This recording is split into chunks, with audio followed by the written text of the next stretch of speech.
Welcome back to another sheep farming, failing at farming video.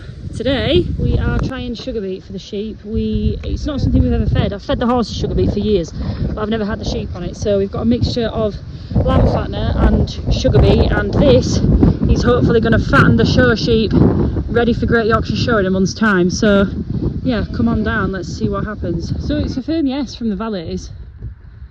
That's not a valley. Well, it is half a valley, and that is also not a valley. That's a Warble.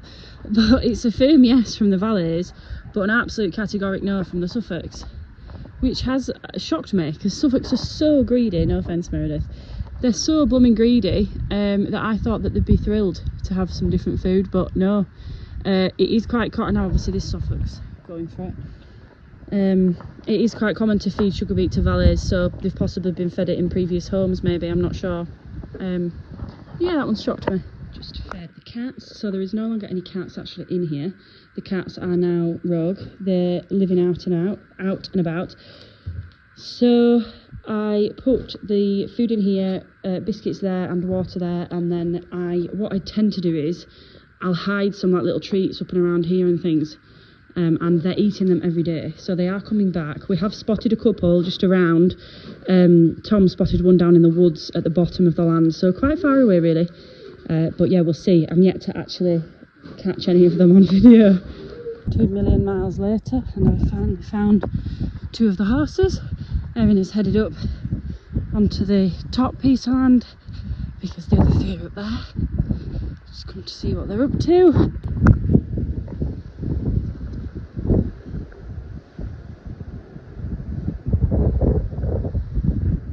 Boy. His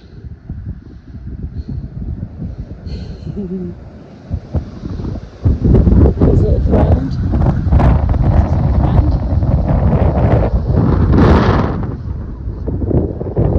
Yep, little lad. Size difference.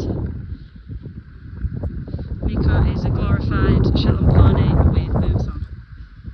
I feel like I can hear cheeping over here.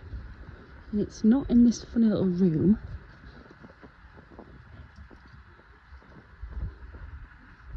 So where is it coming from? I wonder if it's coming from down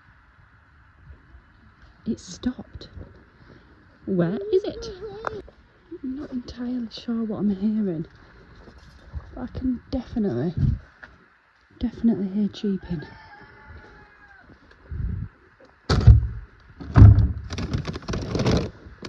I don't know where I can hear it.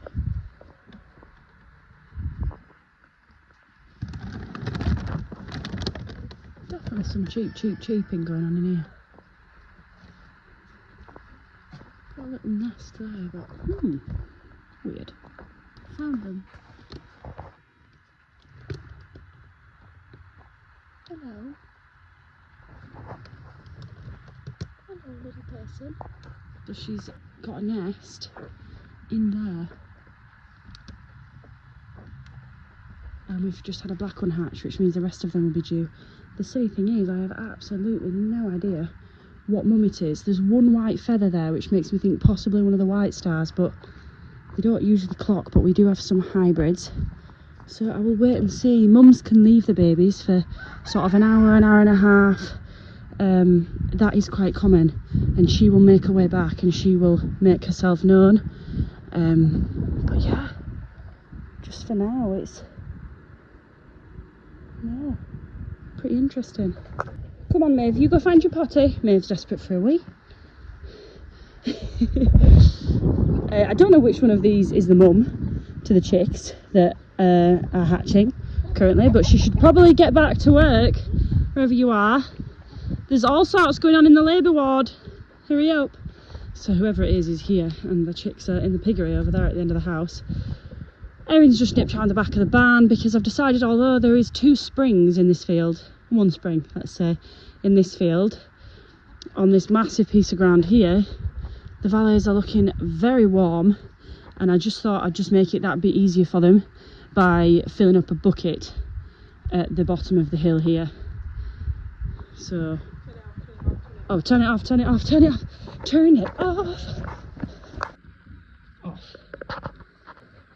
Now it is a bit of a trek. So we run the pipe through the stable and out this little hole and onto that backfield. Bit of a pain, but it's just what we do. Oh, I call, thank you. So I have now taken to... Oh, I've only got one egg today. That's weird, there's normally quite a lot there. I've now taken to hiding eggs and egg boxes on high shelves so that the blooming goat can't jump on here, because she comes through that hole, batters away into the barn, batters away into that way, jumps on the bale, and then, yeah, Bob's your uncle, everything's smashed. So I've started hiding things up here and in this little shelf.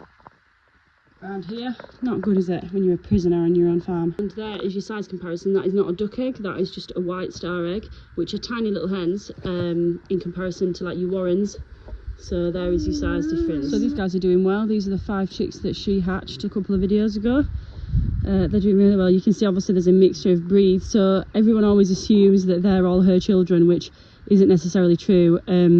Any cockerel could have covered her, even if they were all her eggs. She could have been covered by any cockerel that we've got, and not to mention she could be sat on anyone else's eggs. So we've obviously had a lot mismatching hatching over the years, but yeah, just for people that don't necessarily keep chickens, don't always assume that the chicks that are with them were laid by the hen, because it's actually more often than not they're just sat on someone else's eggs. We also have another little chickie, so these are young pullets here. So pullets are basically young females, and her there with the black upper back. I'm saying her because we like to manifest that they're all females and that they all get to stay and lay eggs forever. Our boys do stay, they stay for long enough, but then the first sign of trouble, they do have to go. So it is a bit of a harsh reality that you can't just have boys on boys on boys, it just doesn't work. But we do let the quiet ones stay and sort of just live a life out here with those, which is lovely. Lots of different mismatched type of hens. We've got another little one over there, that's her baby. Yeah, I love this time of year when we've got chickies all wandering around. That's another young pullet there. She looks sort of like a bit booted, like booted bantams. We have some of them, but I'm not sure, she could be anything crossed. They are lovely though. I love them all, different colours, shapes and sizes and what have you. It's me, that sun is very, very warm. So I'm just going to go ahead to check this nest again. It's been about 40 minutes since I last checked it, so fingers crossed she is back on her babies. We will go see. Let's go and have a look. So she's back on her eggs. I was a little bit worried because they don't want to be left for too long when they're fresh out the egg, and she was definitely fresh out, that little chick. They do absorb the yolk that's left in the egg, which can keep them going for about the first 24 hours, but the problem wouldn't, for that chick, it wouldn't be the lack of food, the problem would be the lack of warmth. Now it's a lovely warm day, but she is in a stone piggery, surrounded by insulation. I will give her, she's chose the right place to hatch. But yeah, I will let you have a little look now at Mum's sat on, and then we'll leave her to it, because the last thing I want to do is stress her out and move her off those eggs. She's just as I thought. She's not a white star, completely white star. So a white star are a very commercial breed of hen, so they very, very rarely, if ever... No, we're not going in the house now, we need to sort the animals. So a very commercial type of hen, so you would very rarely catch commercial hens sat on eggs. The whole point in them is that they just lay and don't sit on anything. But she is actually a cross. She's got little black parts on her, so she's obviously been crossed with one of our cockerels, something we've hatched ourselves over the years, and now she is feeling broody, so that's good. We obviously crossed her with a broody breed, and now we have broody hens, so good news. Let's hope that she raises them well. It's taking the sheep some time to adjust to the soaked sugar beet. I'm sure I'm allowed to feed it in pellets, but what worries me is that if you were to feed it to horses in pellet form, you would kill all your horses. So I'm just a bit sceptical. Let me know your thoughts. Anyone feed sugar beet, and do they feed it just literally as the pellets without soaking it? For horses, it says on the bag, like I always would with a horse, soak for 24 hours, but I'm just not sure that they're keen on it wet. Daren't feed it in pellet form. Chap in the feed shop said I could, but that doesn't mean I trust it. So I'm just grabbing this trough. We're going to go feed the tups. We've got a couple of Rylands in there. We've got a clun that's going to Yorkshire Show. One of the Rylands is going to Yorkshire Show, and then I've got my 2 lovely new Valley boys. So I'm going to head up now, got a little trough. We've moved them fields and we've not fed them since, so I'm just going to set them up now to be ready to have some feed, because we're going to start feeding them every day now before the show. So I've got a little trough that'll do 2 or 3 of them, and then I'm going to take up 3 buckets, so that should be enough for the 5. This is the funny little feed store. This isn't where we keep the horse feed, but it is where we've sort of started keeping all the sheep feed, because the goats kept breaking in and eating it, and the chickens, to be fair, they were fair pecking at some bags. Oh, here, so that's the soak for 24 hours. Soak for 24 hours it says there, so I don't know. I don't want to feed it in pellets, but equally I feel like the sheep would really prefer it. We'll see. Let me know what. Here, because it keeps it away from the goats and the chickens. Yeah, it keeps everything away from the feed. So no, it doesn't crush the snail, don't worry. I was worried. But no, it doesn't. Right, so no, you need to do the, yeah, so do the bottom one. There you go. Just hit it. Yeah, but it doesn't crush it. No, I'm not doing it. Leave it with the snail. Oh, the snail was already here. There. There's a little snaily. He's fine, he just sits in that little groove there. Why am I carrying this round? Horses are up there somewhere. Come on then. Oh, Jesus. No wonder your legs are always bad.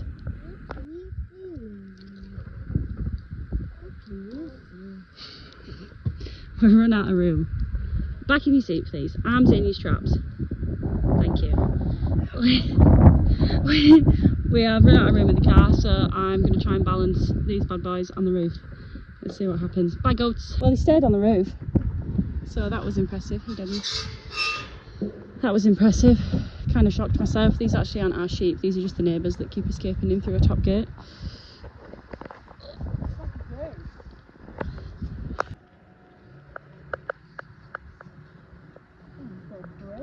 So these are the show sheep. Feel how good that sheep Oh, is. you've got the trots. Whoa. Are you a little bit wormy, boy? Tom has literally just got them a worm, I think, so that is handy. But yeah, you're definitely scouring. 2 valet boys coming down here now. Not sure if the one at the back's looking slightly lame, but the ground's hardened up that fast. Obviously they're cloven hooves, so they have 2 toes, and the mud gathers in between the 2 toes and then creates like a bit of a razor blade effect against the skin and can really lame them. So this is sort of prime time for the valets to start going lame now that the ground's come so hard. So there he is, my lovely new tup. There's his little friend there. Here's Erin's 2 Rylands, and here's the clun. All very nice boys. So this clun tup actually won the 3 counties as a lamb. He's very well bred, his pedigree, very smart thing. I'm looking forward to getting him to Yorkshire and see what he does, but a little bit worried about him scouring now. That's not good. See you in a couple of hours, boys.